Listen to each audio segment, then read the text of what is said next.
Bienvenidos y bienvenidas al programa Yaikuna Judicial. Este es un espacio que busca acercar la información jurídica a la comunidad en general de la manera más sencilla y clara, con especialistas de las distintas materias jurídicas.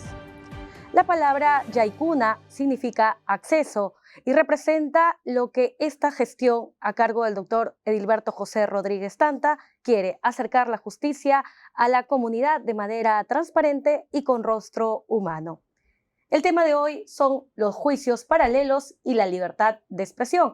En el programa tenemos al doctor Edwin Figueroa Gutarra, quien es juez superior de la Corte Superior de Justicia de Lambayeque, quien abordará el tema de manera más detallada. Doctor, bienvenido al programa. Muy buenas tardes. Quiero agradecer inicialmente al programa Yaikuna Judicial esta oportunidad de poder repartir con ustedes. Bien, doctor, vayamos ya al desarrollo de las preguntas. ¿Y qué prevé el Sistema Interamericano de Derechos Humanos sobre la libertad de expresión? Bien, el Sistema Interamericano de Derechos Humanos es un concepto muy amplio. Significa el ejercicio, la defensa de los derechos humanos de todos los países que son parte del sistema. ¿Y cómo se guía el sistema interamericano? A través de instrumentos, en este caso la Convención Americana de Derechos Humanos. Y el artículo 13 precisamente consagra, ¿no?, la protección, la tutela, la defensa de la libertad de expresión. ¿Y qué implica la libertad de expresión? La libertad de expresarse, la libertad de informarse, la libertad de comunicarse. Entonces se trata de un derecho que no debería tener restricciones en condiciones normales. En condiciones normales nos referimos a lo que no son los medios de comunicación.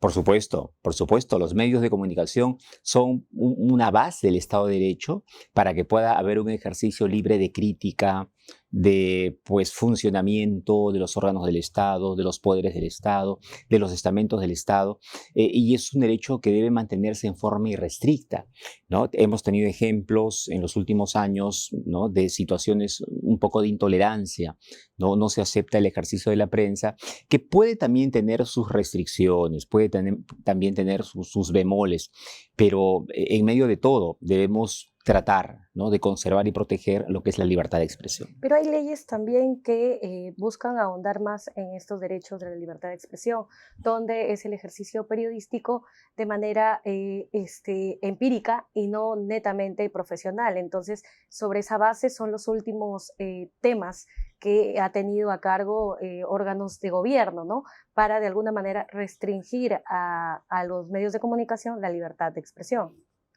Claro, lo que pasa es que ello sucede cuando no se tiene en cuenta el bagaje de experiencias que nos transmite la Convención Americana de Derechos Humanos, ¿no? El artículo 13, reitero, es un punto de partida importantísimo para todo Estado de Derecho, porque significa un ejercicio irrestricto de la libertad de expresión. Ahora, es verdad, pueden haber excesos, pero los excesos tienen sus canales de tratamiento. ¿Ya? Si es que hay excesos a través del ejercicio de la prensa, de las personas que se comunican en forma, vamos a decir, aleve o con una intención non santa, por decirlo, el mismo artículo 13 prevé que existen los llamados mecanismos de responsabilidad ulterior. ¿Eso qué significa? Que si yo me siento afectado en un derecho determinado, vamos a decir el derecho al honor, por la situación de que hay un ejercicio inadecuado de esa libertad de expresión, existen mecanismos de responsabilidad civil, existen acciones de indemnización por daños y perjuicios que establecen fórmulas y mecanismos para que se pueda compensar esa situación. ¿Ya? El Perú tiene ahí un historial complejo, ¿no? Tenemos todavía, y lo pongo con ese adverbio todavía, tenemos todavía querellas por injuria, difamación y calumnia. Y lo que hace el Sistema Interamericano de Derechos Humanos es recomendar y proponer a Perú, ya varias veces se ha hecho, para que desmonte este tipo de delitos. ¿Por qué? Porque son una forma de coacción para alguien que de repente insulta, agrede o ejerce, vamos a decir, su libertad de expresión en forma inadecuada. ¿Ya? El artículo 13, reitero la idea, considera esos mecanismos de responsabilidad. Para ponerlo en términos más sencillos, ¿no? Si alguien informa indebidamente, vamos a decir Magali Medina, no la ponemos en la cárcel, sino establecemos acciones de responsabilidad civil para que pueda eso resarcirse ¿Ya? ¿El derecho al honor se puede ver resarcido a través de estos mecanismos de responsabilidad ulterior? Por supuesto que sí. Y esa es la idea. Y ha habido varios casos también, ¿no? De jugadores de fútbol o personas También. que han visto dañada en algo su honor o su prestigio y Claro. han llegado a ejercer Por demandas. supuesto, claro. Tenemos Pero, varios casos. claro, pero ¿qué hacer ahora con esta gama de comunicación digital? Llamémoslo por su propio nombre, las redes sociales. Ah, Allí encontramos a distinto público que ejerce su derecho a la libertad de expresión, pero también utilizan distintos términos para expresarse. Bueno, claro, es un mecanismo también muy complejo, ¿no? Es una situación compleja. Las redes sociales, de alguna manera, no tienen ese control que quisiéramos que haya, más que un control, diría un autocontrol. Hay un concepto recurrente en el tema de derechos humanos que es el llamado self-restraint o autocontrol, ¿no? El autocontrol es para todos, autocontrol para el ejercicio de la libertad de expresión, el autocontrol para la defensa de los derechos fundamentales, el autocontrol para un adecuado funcionamiento del Estado de Derecho, ¿ya? Pero ¿qué pasa? Muchas veces no ocurre ese autocontrol o es difícil materializarlo o los mecanismos para exigirlo también son complejos. Entonces yo creo que en el caso de las redes sociales todavía estamos un poco despegando. He escuchado algunos casos en los cuales Facebook, por ejemplo, cuando hay la transmisión de un vídeo violento, inmediatamente lo bloquea. Pero el Exacto, tiempo que ocurre entre el hecho que se produce que se y el lanzó. bloqueo a veces es de varios segundos, varios minutos hasta que ese bloqueo se produce. Entonces, ahí tenemos un escenario difícil, difícil de corrección, pero tenemos que ir, creo yo, implementando mecanismos para que la libertad de expresión pueda funcionar, ¿ya? Y lo óptimo es que haya un ejercicio responsable de la libertad de expresión. Bien, y ahora podemos hablar de lo que le denominamos los juicios paralelos. ¿A qué nos referimos con juicios paralelos? Bueno, es un concepto interesante dentro de lo que es el derecho a la información, libertad de expresión, que se refiere fundamentalmente a los medios de comunicación. Ya como es de conocimiento de ustedes, ya tuvimos hace algunos años aquí en la Corte precisamente un diplomado con el periodismo, una época en la cual promovimos distintas fórmulas de acercamiento a la sociedad civil y una de ellas fue trabajar un poco más con los medios de prensa. Y este fue uno de los temas que abordamos. ¿Por qué? Porque el juicio paralelo, como el nombre lo dice, significa una especie de juzgamiento simultáneo de la prensa respecto a un hecho, pero en sentido sobre todo de crítica, ¿ya? Es decir, diríamos más bien, los juicios paralelos no deben existir, ¿ya? Y si es que existiera un juicio de la prensa sobre un hecho mediático determinado, ese periodista tiene que informarse bien, tiene que conocer los hechos, tiene que tener un mínimo de versación en derecho. Porque lo contrario, ¿qué pasa? Se informa mal, se informa inadecuadamente, se informa faltando a la verdad. Ya, en ese diplomado lo que promovimos fue sobre todo una recomendación a los hombres de prensa, Los ¿ya? términos también que se utilizan. Para que haya un mejor manejo fáctico, para que haya un buen asesoramiento, para que pueda consultarse inclusive con imagen de la Corte, con los estamentos de la Corte, sobre la información que corresponde hacer respecto a determinados juicios. O sea, es decir, si no se conoce la manera adecuada de informar, es previsible que haya un mal resultado. Ahora, a eso hay que añadir un segundo factor. ¿Qué pasa cuando la prensa hace un juicio paralelo, que es, repito, una especie de juzgamiento simultáneo inadecuado, en el cual anticipa opinión? ¿Ya? Es decir, a ver, entiendo que hay casos muy delicados, narcotráfico, violación, asesinatos, ¿ya? En los cuales se captura a la persona, ¿ya? La gente en la corte se arremolina, pide justicia y está en toda la razón, pero tenemos que declarar culpables después de un debido proceso. No lo podemos hacer antes. No lo Claro. podemos hacer antes. Entonces, ¿qué cosa ocurre?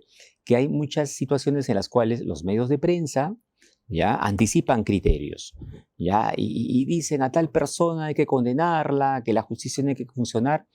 Y quizás en algunos casos tienen razón, pero en otros están anticipando criterio, ¿ya? Entonces, no hay que olvidar allí que el trabajo del juez es un trabajo cognitivo-racional. El trabajo de los abogados de la defensa, ¿qué naturaleza tiene? Inclusive el del Ministerio Público, tiene un rol propositivo, ¿no? Ellos valoran, eligen y deciden los argumentos con los cuales se dirige la defensa. Pero cuando decimos que el juez hace un trabajo cognitivo racional, ¿a qué nos referimos? A que tiene que escrutar los hechos, valorar la prueba, identificar responsabilidades sobre un debido proceso. No lo puede hacer antes. Y por eso el juicio paralelo en sí mismo es un concepto, vamos a decir, peyorativo, negativo en la doctrina de la libertad de expresión, que en buena cuenta nos dice, tengamos mucho cuidado, ¿no? Si no se conoce técnicamente un tema, es muy difícil informar. Si se anticipa juicio sobre ese tema, también es difícil informar. Esa es la idea. ¿Cuál es el historial en nuestro país en temas de libertad de expresión? Hay varios casos emblemáticos. Uno de los más importantes, el caso Baruch Ibcher, que llegó a la Corte Interamericana de Derechos Humanos. ¿Ya? A ver, la historia la sintetizo simplemente, la sintetizo, pero lo que ocurrió fue pues que al señor Ibcher se le retiró la nacionalidad. Porque su programa, Frecuencia Latina, informó sobre determinadas cuestiones de orden político, sobre determinados personajes vinculados a la política, ¿ya? Y pues parece ser que el gobierno de entonces, en los años 90, tomó represalias y le retiró la nacionalidad. Y si le retiraba la nacionalidad, entonces perdía todos sus derechos de ejercicio como ciudadano peruano, ¿ya? Y el caso llegó a la Corte Interamericana. Y la Corte dijo en su momento, no se pueden revivir procesos fenecidos, y el señor Ibcher tenía la nacionalidad hace muchísimos años, y se la había ganado dentro, pues digamos, de un debido procedimiento administrativo.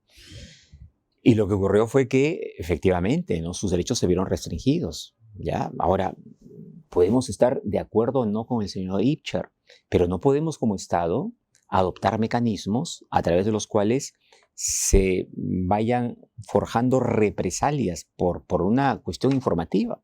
Claro, y la Corte Interamericana en derechos. eso, claro, y la Corte Interamericana fue clarísima en eso. Los países no pueden utilizar estos mecanismos administrativos para imponer sanciones. ¿Ya? Bueno, ese es el caso de repente más sonado, ¿no? Y en sede nacional hemos tenido pues varios procesos de Magali Medina, ¿no? Inclusive el caso contra estas chicas llamadas las prostivedets, que mereció un pronunciamiento del Tribunal Constitucional ponderando, ¿no? El derecho al honor versus el derecho a la libertad de informar, estableciendo una clasificación fáctica, cierto tipo de categorías conceptuales. ¿Ya? El mismo caso de Paolo Guerrero, ¿no? Que inclusive terminó con prisión efectiva para la señora Magali Medina, un caso sumamente emblemático, y un caso en el cual prevaleció el derecho al honor sobre el derecho a la libertad de informar.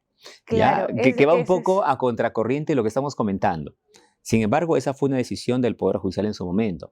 Pero el sistema interamericano, reitero la idea, tiene una concepción muy definida. Perú se le está pidiendo, no exigiendo, dejar sin efecto estas querellas, porque son, diríamos en sencillo, espadas de Damocles sobre las personas pues, que se expresan, de repente, vamos a decir, en forma inadecuada, cuando el mecanismo, de acuerdo a lo que decíamos hace un rato, es el de la responsabilidad civil, ¿no? O sea, la responsabilidad ulterior como concepto, artículo 13 de la Convención Americana, significa yo puedo demandar al responsable, puedo irme contra su patrimonio, dejar a la señora Medina sin patrimonio, pero no puedo ponerla en la cárcel, o no debería ponerla en la cárcel. Entonces tenemos varios casos de ese tipo que son muy interesantes, pero quizás y también que fijan doctrina. El público que nos sintoniza y que también ha sido parte de este historial, ¿no? De estos casos, pueden ver que dañan el honor de determinadas personas, Claro. y que quizás nos toman a mofa, a burla y a gracia en determinado momento, pero si fueras la persona que está en esa situación, quizás se ven afectados también tus derechos. Entonces, Cierto. allí, ¿qué vendría? ¿La pena o la reparación civil, o también puede entablarse una conciliación? A ver, la línea, y en este caso nosotros los jueces tenemos que sujetarnos a una línea interpretativa, que es la de la Corte Interamericana, es clarísima. ¿Ya? Y menciono unos cuantos casos simplemente en los cuales el derecho a la libertad de informar prevalece sobre el derecho al honor. Tenemos el caso chileno, La última tentación de Cristo, por ejemplo, ¿no? La transmisión de una película tenemos el caso del señor Kimmel versus Argentina, Fontevecchia versus Argentina, Herrera Ulloa versus Costa Rica, me remonto a Perú, Baruch Ibcher contra Perú, y otros casos más, en los cuales la línea de la Corte Interamericana es uniforme. No hay línea discrepante, y en todos esos casos reitera que el artículo 13 de la Convención Americana tiene un horizonte bien determinado, ¿ya? Que se debe, en casos de afectación de derechos fundamentales, vamos a decir, ejercicio abusivo, vamos a poner, de la libertad de expresión contra el derecho al honor, prevalece y pesa más el derecho a la libertad de informar. Y por estos actos incorrectos, y la población ve y aprecia esas situaciones, pero lo que tenemos que hacer es ir educando a la población. Tenemos que ir formando a la ciudadanía para que conozca esto, que es importante saberlo. O sea, si la línea de la Corte Interamericana fuera, vamos a decir, variable, diferente, entonces podríamos decir de repente a qué nos atenemos. Pero la línea de la Corte es clarísima, ¿ya? Y sobre eso creo que tenemos que hacer docencia y pedagogía jurídica para que la ciudadanía entienda, inclusive como tema actual, ¿no? Que no es conveniente alejarnos del sistema interamericano, sino que más bien es una exigencia, si queremos llamarlo kantianamente hablando, estoy hablando de Kant, ¿no? Un imperativo categórico y no un imperativo hipotético. ¿Cuál es la diferencia? Que el imperativo categórico es una especie de deber moral, tenemos que educar a la población, porque el imperativo hipotético me dice, bueno, ¿podría o no podría hacerlo? ¿Ya? ¿Podría o no podría educar a la gente? Y esa no es la idea. Claro, la idea es formar a la gente. Es parte de los principios que también tienen los que estudian comunicación, ¿no? Claro. De formar, informar, educar y orientar. Entonces, nuestra siguiente pregunta sería, ¿qué se debe hacer para impulsar políticas públicas a favor de la población y sin ejercer juicios paralelos? Bueno, yo creo que ahí la respuesta va por políticas públicas que pretendan efectivizar estos roles, ¿no? En los colegios, tener cursos sobre libertad de expresión. En las universidades, promover debates, conversatorios sobre esta línea que ya asume el Sistema Interamericano de Derechos Humanos. Pero yo creo que una política pública necesitaría ese empuje de las cabezas de gobierno, de la voluntad de los poderes del Estado para que esto tenga una mejor conducción. Yo creo que se puede hacer y eso creo que va a traer resultados muy positivos, ¿no? Para entender mejor y comprender a veces lo que se dice es pues una labor incomprendida, la de informar, ¿ya? Entonces, a ver, diría el hombre de prensa que la población sepa y aprenda que debe informar, pero debe informar también pues en honor a la verdad, ¿ya? Ateniéndose a los hechos del caso, no tergiversando esa situación, ¿ya? Y la población sabrá en su momento que si eso ocurre, entonces, pues, a ver, hay mecanismos de responsabilidad civil que pueden efectivizarse y no situaciones a veces anómalas como las que vemos de que haya espadas de Damocles, repito, sobre, pues, personas que informan o se expresan de manera inadecuada. Doctor, le agradecemos su participación en el programa. Por favor, sus palabras de despedida. Solamente mi agradecimiento a ustedes por este espacio y creo que de alguna manera con estas reflexiones pretendemos contribuir, ¿no? Para que la comunidad vaya formándose criterios. Es una iniciativa de la Corte que yo considero muy positiva y estamos realmente pues tratando de llegar a la población. Creo que estas pequeñas cuestiones de derechos fundamentales, derechos humanos, son siempre importantes enfocarlas desde esa perspectiva. Y por esa parte, pues mi agradecimiento y siempre buena predisposición para colaborar con ustedes. Gracias. Muchas gracias, doctor, y gracias a ustedes por su sintonía. Nos reencontramos próximamente. Esto fue Yaikuna Judicial. Gracias.